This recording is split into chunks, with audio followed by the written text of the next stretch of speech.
nom de l'équipe de la bibliothèque, dont les responsables sont Mme Trottin et Paradès,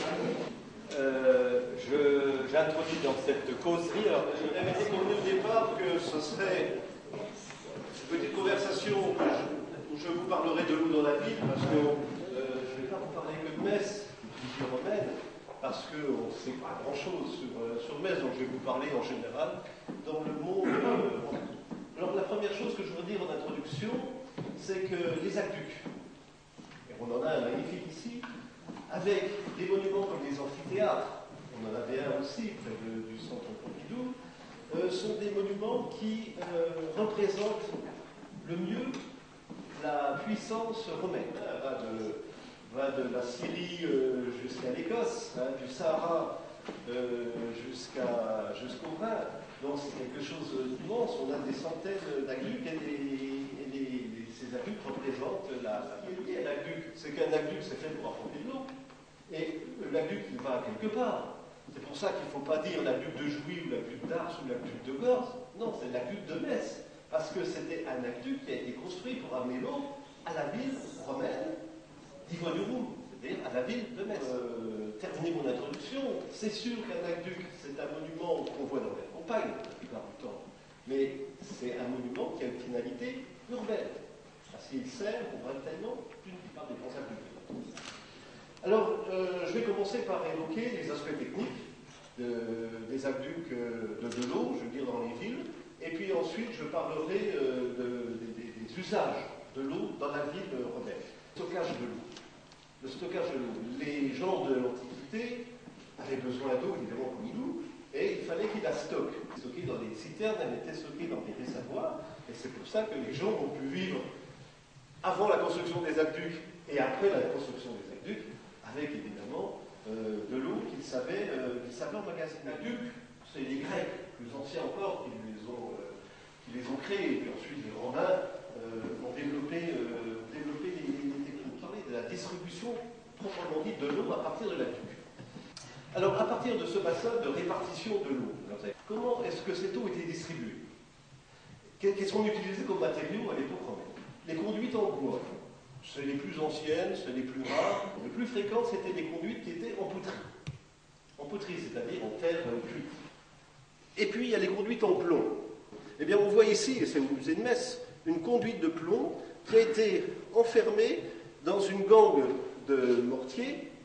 Et puis ensuite, la ville romaine s'est étalée au pied de la rue Sainte-Croix et correspond au centre-ville d'aujourd'hui. Donc, c'était l'équivalent d'un ministre d'État chez nous, le curateur des eaux dans la ville de Rome. Ça existait dans toutes les villes gallo-romaines. Maintenant, je vais vous parler de l'usage de l'eau. On dit qu'il y a l'eau qui va vers les fontaines. Il y a l'eau qui va vers les thermes et il y a l'eau qui va vers les particules. Je vais vous parler de l'eau utile et l'eau coulée en permanence dans ces fontaines. Et puis l'eau était utilisée pour le décor, pour les petits jardins, pour les petits bassins. Trois thèmes. Il y a l'eau qui sert pour le décor.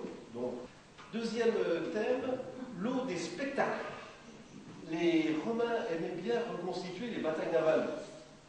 Alors, ils creusaient des bassins, il y en a qui étaient creusés à Rome, pour ça, et on reconstituait dans ces bassins des batailles navales, et par l'eau qui est elle-même un spectacle.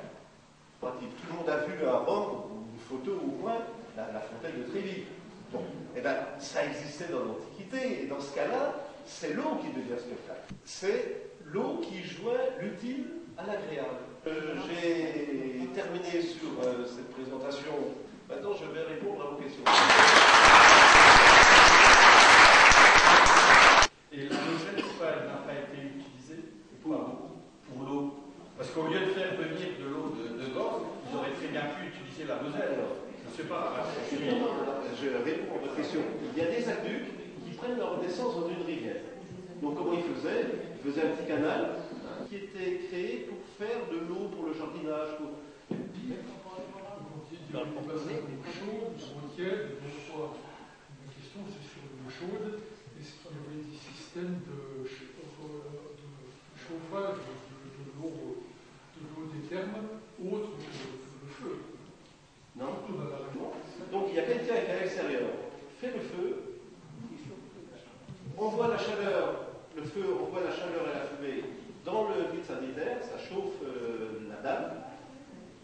la chaleur monte dans les murs parce que les tubulures sont placées les unes à côté des autres.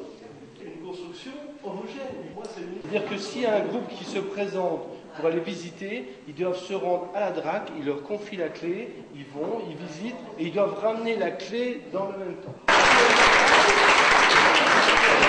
Oui, effectivement.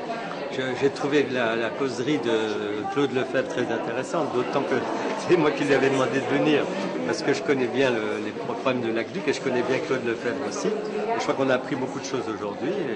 Il y avait d'ailleurs une 50aine de personnes. Et je pense que tout le monde est content de cette manifestation. Oui, pour de l'eau, pour tout, oui. Aussi, j'ai bien écouté. Madame Veuvola, Les participants. Est-ce que ça vous a plu? Ah oui, oui, énormément, merci. Bien sûr, Monsieur Lefebvre est très intéressant à écouter. Ça, on écoutait bien. Oui, cette exposition m'a beaucoup plu, on a appris beaucoup de choses, c'était quelque chose d'assez complet, mais simple en même temps, qu'on a bien pu comprendre, qui était à la portée de tout le monde.